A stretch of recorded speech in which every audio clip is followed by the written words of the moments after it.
Welcome to Jent Tech, your go-to source for the latest in technology and software.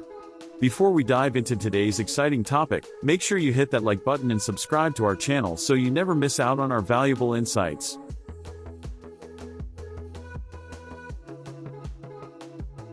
First, let's tackle printer settings. To find and adjust printer settings, start by opening any document or file you want to print. Look for the File option in the top menu of the application you're using. Click on File, and from the drop-down menu, select Print. This will open the Print dialog box. Now, keep an eye out for a button that says Printer or Printer Settings.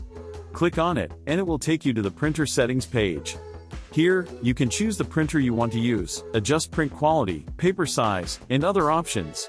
Once you've set everything up, click Print to start printing your document.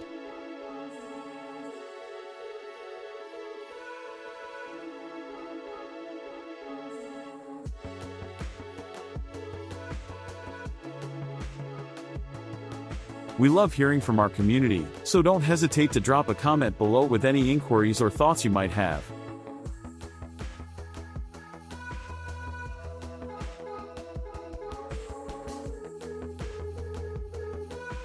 Please don't forget to smash that subscribe and like button.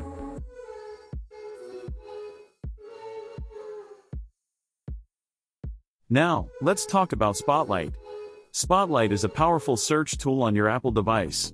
To use it, simply press the Command key, also known as the CMD key, and the space bar simultaneously.